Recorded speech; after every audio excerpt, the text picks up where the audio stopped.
Informação de bastidor, hein, meu querido? Situação de James Rodrigues no São Paulo. Bora falar muito sobre isso aí. Tá a situação dele no São Paulo, a entrevista que ele deu. Tá tretado com o Dorival. O que tem? Vamos comentar sobre isso aí. Vamos falar sobre o Luciano. Aí vamos falar sobre lesões no São Paulo. Lucas, lesão grave. Preocupa ou não preocupa? Isso e muito mais você vai acompanhar aqui nesse vídeo. Mas antes, já sabe, você vai se inscrever no canal, vai deixar seu like e ativar o sininho, que é muito importante. Belezinha? Tranquilão? Então vamos para as notícias do São Paulo, rapaziada. Infelizmente aí, obviamente, né, o Palmeiras, campeão brasileiro, né, acabou de vencer o time do Fluminense e por 1-0, cara. Você vai falar, pô, Gabriel, mas tem a última rodada aí, rapaziada.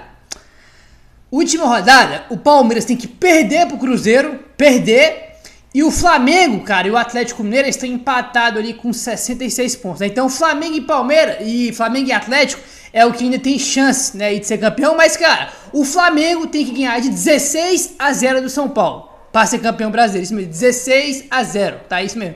O Flamengo tem que vir no Morumbi quarta-feira e meter 16-0 no São Paulo para ser campeão. E se o Palmeiras perder, né? E o Atlético Mineiro, que também tem 66 pontos, tem que ganhar de 7 ou de 8 do Bahia na última rodada, que tá brigando para não cair. Resumindo, o campeonato acabou, não tem mais campeonato. Pô, Gabriel, mas o campeonato é improvável, que rapaziada.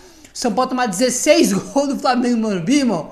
Porra, acabou, rapaziada. O campeonato acabou, infelizmente aí. E o que significa? Significa que o Palmeiras é nosso adversário na Supercopa do Brasil, né? Eu falo infelizmente, não que eu tenha medo do Palmeiras, de enfrentar o Palmeiras, nada disso, porque eles foram campeões, vão ser campeões aí na próxima rodada. Obviamente a gente é rival, a gente não quer que o nosso rival seja campeão, né? Mas de qualquer forma, São Paulo e Palmeiras aí na Supercopa do Brasil em fevereiro. Vamos ver como é que vai acontecer aí, porque é aquele negócio, cara. Em São Paulo, o jogo não deve ser em São Paulo, né? É Cuiabá aí, né? O Brasília tá sendo discutido dentro do local, mas de qualquer forma, pelo menos em São Paulo, os clássicos não tem torcida visitante, né? Vai ter na Supercopa? É uma questão aí pra CBF cuidar e olhar com olhar especial, porque não é algo comum, né? Aí não tem torcida visitante, que São Paulo e Palmeiras, tem que ver como é que vai ficar essa situação aí, tá, rapaziada? Mas enfim, é isso aí, né, cara? O campeonato, eu acho que não é só porque é o Palmeiras que foi campeão, tá? Se fosse o próprio São Paulo, o Atlético ou o Flamengo, qualquer coisa, vai ficar marcado, obviamente, pela pipocada absurda, a pipocada de outro mundo do Botafogo aí, né, rapaziada? Não tem como. O que os caras fizeram, irmão, nunca aconteceu na história desse esporte, né? Uma entregada tão bizarra, tão assustadora igual o Botafogo. Aí um monte de jogo entregando gol no final, tomando gol no final. Um negócio inacreditável. Tomando virada de 3-0 do Palmeiras, de 3-1 do Grêmio. Um negócio assim assustador, cara. É a pipocada mais bizarra da história desse esporte, né? Obviamente que vai ficar marcado aí primeiro por isso. Mas o Palmeiras estava ali sempre, não vou falar próximo, né? Mas estava ali em segundo e terceiro, cara. Aí o Botafogo começou a entregar. O Palmeiras foi esperto, ganhou seus jogos, foi campeão.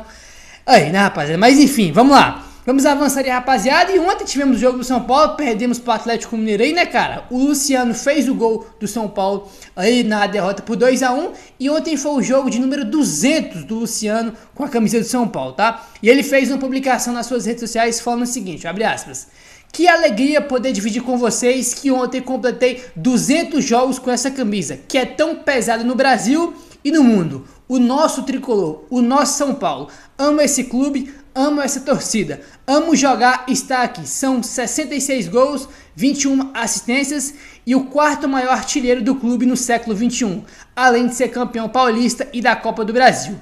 Fazer parte desse time é extraordinário. Obrigado, meu Deus. Vamos por mais, fecha aspas aí. Foi o post do Luciano, né, comemorando esses 200 jogos com a camisa de São Paulo. O que acontece? Olha só, 200 jogos, 66 gols, 21 assistências, título do Campeonato Paulista, título da Copa do Brasil, foi o artilheiro do Brasileirão de 2020, que foi o ano que ele chegou no São Paulo, ganhou o prêmio de Bola de Prata de 2020, estava na seleção da Sul-Americana no ano passado, o terceiro maior artilheiro do Morumbi no século e o quarto maior artilheiro do clube no século. Isso aí são todas as conquistas do Luciano no São Paulo, baita carreira, baita história que ele tem aí desde que ele chegou no São Paulo.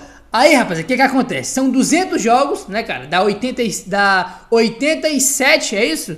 né? 60, 20, dá 87 participações diretas em gols em 200 jogos, tá? 200 jogos e 87 participações diretas em gol. Se eu for olhar a média aí, que eu não sei, né, tem que calcular aí, mas a média é muito boa, tá? Então a média é muito boa aí, cara, muito decisivo, faz muito gol, deu muita assistência, o cara é muito importante. E em número não, né, cara? Em gol mesmo, a assistência que ele dá, ele é o jogador mais decisivo do São Paulo. Nenhum jogador do São Paulo faz tanto gol importante, aparece tanto em momentos importantes como o Luciano. Errou um gol bizarro ontem, errou, criticamos aqui e tudo mais, né? Ontem era pra ele ter sido o cara do jogo, né, velho? Porque ele jogou bem demais, eu adorei a atuação do Luciano ontem. Fez o gol, mas não pode perder o gol que ele perdeu, né? Quando ele perdeu aquele gol lá, tava 0 a 0, a gente não sabia como é que seria o jogo, né? Ontem o Hulk abriu o placar, depois o São Paulo empatou e o Paulinho fez o segundo gol. A gente não sabe como é que seria o jogo se o São Paulo abrisse o placar, né? O Galo podia vir com tudo pra cima, o São Paulo no contra-ataque foi o segundo gol, então ele tinha tudo pra ser o cara do jogo ontem, acabou perdendo aquele gol, né, cara? Mas enfim, complicado, não pode perder aquele gol de forma alguma. O gol que ele perdeu, irmão, o gol de pênalti que ele fez foi mais difícil que o gol que ele perdeu, né? Mas de qualquer forma, cara, tem uma baita história no São Paulo aí, números muito bons e importantes. Aí vem gente me falar, o cara tem 87 participações diretas em gols em 200 jogos e tem gente falando que o cara tem que ir embora, que não sei o que, que pode ir embora, que não vai fazer falta. Gente, o cara é o cara mais decisivo do São Paulo com sobras aí, tá? Nenhum jogador do São Paulo tem tantos gols importantes em mata-mata, que tem números muito bons também. Nenhum outro jogador do São Paulo chega perto de ser decisivo igual o Luciano. Ele é muito e muito importante, tomara que ele fique aí, porque ele é muito, muito importante mesmo, até. E quem tem mais, ó, com o gol marcado de pênalti contra o Atlético Mineiro, Luciano igualou o Caleri na artilharia do São Paulo na temporada com 14 gols, justamente em sua partida de número 200 com a camisa do São Paulo, tá? O Caleri, ele era o artilheiro com 14 gols e agora o Luciano igualou aí. Não é a melhor temporada individualmente, tá falando individualmente de números individuais de Luciano e Caleri, não são as melhores temporadas dele, né? Pô, o Caleri ano passado fez quase 30 gols na temporada, o Luciano fez mais de 20, né? Então, eles já tiveram temporada individualmente melhor, né? Em questão de números aí, né? Mas de qualquer forma, ambos muito importantes aí, decisivos para o São Paulo nesse ano, tá? Vamos mudar de assunto agora, rapaziada, bora falar sobre Rafinha e Lucas que saíram machucados do jogo aí de ontem. Tá aqui, ó.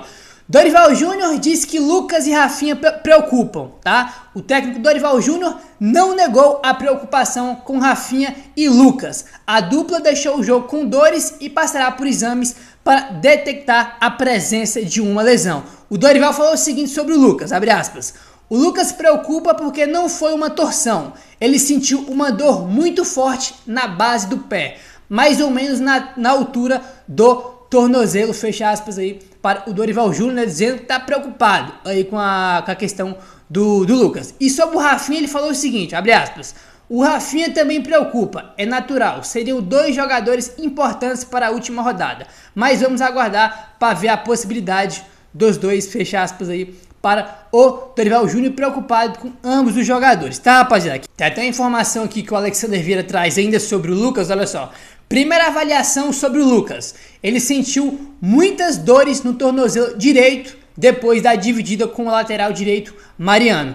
Ele será avaliado para saber a gravidade e o que de fato aconteceu, tá? Então, o primeiro momento aí na primeira avaliação ali por cima foi que ele sentiu muita dor no tornozelo direito, tá? Obviamente, né, que amanhã é segunda-feira aí, os jogadores vão se reapresentar, aí sim o Lucas vai fazer exames, vai detectar aí o que ele teve ou não. Agora, tem que esperar o exame pra saber o que é e tudo mais, como eu falei. Mas tem uma questão, né, cara? Pela forma, né? Ninguém aqui é médico e tudo mais, mas pela forma que ele saiu do campo ontem, dificilmente ele vai jogar contra o Flamengo, né? Ele não conseguiu pôr o pé no chão, cara. Apoiar o pé no chão, ele não conseguia andar, né? Os jogadores tiveram que levar, que carregar ele até o vestiário, porque ele não conseguia apoiar o pé no chão pra andar, não conseguia, né?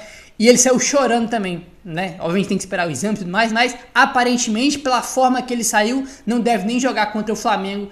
Aí, mas vamos esperar os exames aí, né, pra saber o que vai acontecer aí, tá, rapaziada? Enfim, cara, agora vamos falar aí sobre a questão do James Rodrigues, tá? Informações, no caso, né, porque são muitas aqui, de bastidor sobre a questão do James Rodrigues no São Paulo, tá? Primeiro, presta atenção aqui, tá? Porque tem muita coisa pra você entender. Primeira informação aí, quem deu foi o André Hernan, tá? André Hernan que deu as informações aí sobre a questão do Rames Rodrigues. Como todo mundo sabe, né, cara, ele tá machucado aí, né, mais uma lesão aí estranha do Rames Rodrigues, né? Não tô nem falando que ele se machucou, que ele não se machucou, tá? Que é estranho, né, porque já é a terceira, se eu não me engano, seguida. Mas enfim, tá aqui, ó, é a informação do André Hernan.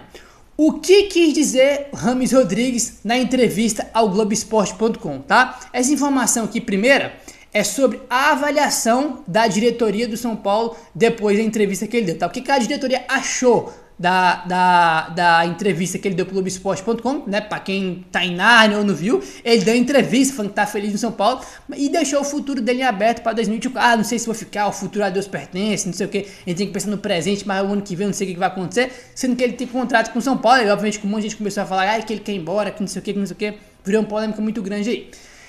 E o que acontece? Isso aqui é a avaliação, tá? O que a diretoria do São Paulo achou dessa declaração dele. Tá aqui, ó.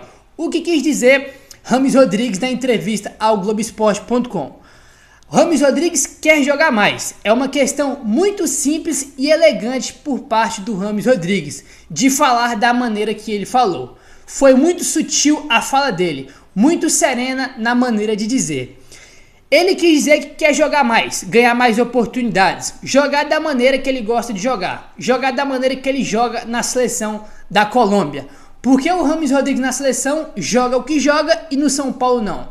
Isso foi um toque, uma entrelinha. No São Paulo, uma hora ele joga, outra fica no banco, outra ele entra no fim do jogo, nas finais da Copa do Brasil, nem no banco ele ficou, né? É a situação aí do Rames Rodrigues no São Paulo, tá? Então, dentro do São Paulo, tá? A diretoria do São Paulo entendeu que isso aí foi um toque, né? Que ele deixou na entrelinha aí, que é um toque querendo mais oportunidades. Foi isso que a diretoria do São Paulo entendeu, tá? Isso aí é a avaliação da diretoria do São Paulo. E tem mais, ó. A diretoria irá resolver isso de maneira tranquila e sem alarde. É uma questão de conversar e chegar a um acordo.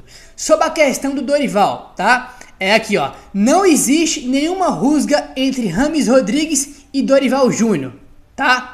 Que o Dorival não gosta do Rames, os dois estão brigados, aconteceu coisa. Segundo André Hernan, não tem nenhum tipo de problema. Até porque se tivesse também, não ia sair a público, sair notícia sobre isso. Convenhamos também, né? É aqui que tá, rapaziada. Aqui que tá a questão. Não existe nenhum problema entre Rames e Dorival. Talvez exista uma falta de comunicação, de adaptação do time ao jogador. Simples assim, tá? Então problema não tem nenhum. A questão que o André Hernan traz aqui pra gente tem aí uma falta de comunicação, né? A comunicação no que sentido, que pelo menos que eu entendi foi no sentido de que ô Rames, você vai jogar assim, eu quero que você faça isso, você faz aqui. Quando for jogar fora de casa, você vai jogar tantos minutos, ou você vai começar no banco, ou você não vai jogar. Eu acho que é isso. Foi isso que eu entendi da informação dele, né? De ter uma comunicação aí. Porque que acontece? O Dorival, como ele é o técnico do time, cara, vai ter jogo que ele vai querer botar o Rames no banco, como foi contra o Atlético Paranaense, por exemplo, e vários outros jogos aí, né, que um time mais intenso, mais de força física e tudo mais, um time que marca mais, né, cara? E o Rames Rodrigues, como ele é o Rames Rodrigues, o cara vai querer jogar todo o jogo, né? Ele é uma estrela, ele chegou aqui para ser um dos principais do time, e obviamente que o cara vai querer jogar todos os jogos como titular, né? E eu entendo, cara, os dois lados, porque como eu falei, tem jogo com o Dorival que é um time mais forte fisicamente, um jogador que tenha mais intensidade, que marque mais com o Rames, tudo bem, né? Tudo bem, acho que não tem problema nenhum nisso. Mas também eu entendo o lado do Rames Rodrigues de querer mais oportunidade, de querer uma minutagem maior. Cara, o Rames Rodrigues, ele terminou, gente, um jogo só com a camisa de São Paulo, que foi o jogo contra o Fortaleza. Foi o único jogo que ele jogou completo, cara. E nesse jogo, inclusive, que ele jogou até o final, foi o único jogo que ele jogou os 90 minutos, tava 2-0 pro Fortaleza, e no final do jogo ali, cara, acho que era uns 30 e pouco, alguma coisa assim, o Rames Rodrigues ia ser substituído, ele que ia sair, só que ele vai lá e faz o gol do 2-1, né? O Dorival vai lá e muda a substituição. Então até no único jogo que ele jogou os 90 minutos, ele ia ser substituído, não foi porque fez o gol, né? Então eu entendo os dois lados, e acho que ele tem que ser titular absoluto todos os jogos, né, cara? Tem jogo que ele pode ficar no banco, como foi aquele do Atlético Paranaense, por exemplo, né? Jogo gramado sintético, um jogo mais intenso, de força física, acho que até faz sentido ele não jogar aquele jogo, por exemplo, ou só entrar no segundo tempo, que foi o que aconteceu. Mas ao mesmo tempo eu entendo o Rames de querer mais minutos, né? Eu acho que tem também aí as duas questões. E é isso, rapaziada. Então, essa foi a avaliação da diretoria do São Paulo, né? Dentro do São Paulo eles entenderam isso, tá? De que esse interesse dele foi um toque de querer jogar mais, de ganhar mais oportunidades, tá? Foi a informação que traz aí o André Hernan. O que você acha, meu querido? Deixa embaixo, se inscreve no canal, deixa o like, ativa o sininho. Valeu, tamo junto, até o próximo vídeo.